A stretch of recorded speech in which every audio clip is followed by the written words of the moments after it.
बहुत समय पहले की बात है। चाइना के किसी गांव में लीली नाम की एक लड़की रहती थी। शादी के बाद वो अपने ससुराल पहुंची। उसके परिवार में सिर्फ वो, उसका पति और उसकी सास थीं। कुछ दिनों तक सब ठीक चला, पर महीना बीतते बीतते लीली और उसकी सास में खटपट होने लगी। दिन बीतते गए, महीने बीतते गए, पर सास बहू के संबंध सुधरने की बजाय और भी बिगड़ गए। और एक दिन जब नौबत मार पीट तक पहुंच गई तो लीली गुस्से में अपने मायके चली गई। उसने निश्चय किया कि वो किसी भी तरह अपनी सास से बदला लेकर रहेगी, और इसी विचार के साथ वो गांव के एक वैद्य के पास पहुंची। वैद्य जी, मैं अपनी सास से बहुत परेशान हूँ। मेरा किया कुछ भी उसे अच्छा नहीं लगता। हर काम में कमी निकालना और ताने मारना उसका स्वभाव है। मुझे किसी भी तरह उससे छुटकारा दिला दीजिए, बस लीली ने क्रोध में अपनी बात कही। वैद्य बोले, बेटी, चूंकि तुम्हारे पिताजी मेरे अच्छे मित्र हैं, इसलिए मैं तुम्हारी मदद जरूर करूंगा, पर तुम्हें एक बात का ध्यान रखना होगा।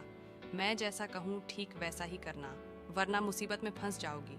मैं बिल्कुल वैसा ही करूंगी। ली बोली।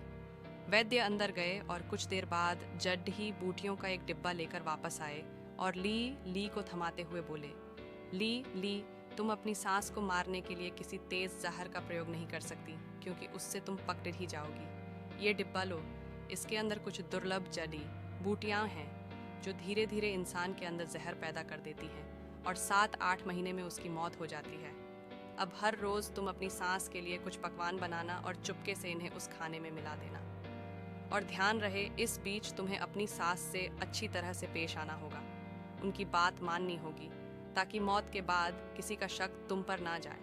जाओ, अब अपने ससुराल वापस जाओ और अपनी सास के साथ अच्छे से अच्छा व्यवहार करो। ली खुशी जड्ढी बूटियां लेकर ससुराल वापस लौट गई। अब उसका व्यवहार बिल्कुल बदल चुका था। अब वो अपने सास की बात मानने लगी थी और आए दिन उनके लिए स्वादिष्ट व्यंजन भी बनाने लगी थी।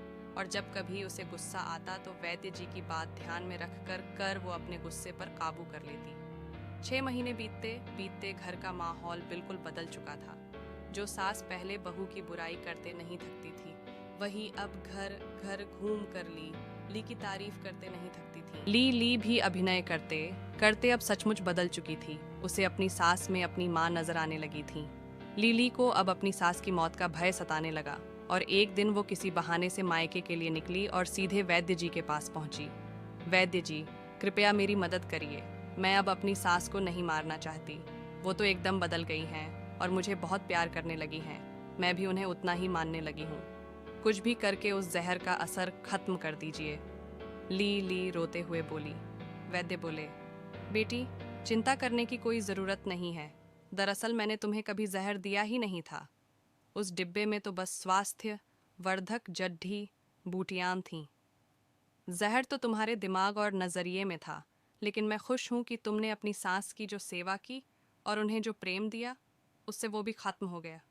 जाओ, अब खुशहाली से अपने सास और पति के साथ जीवन व्यतीत करो।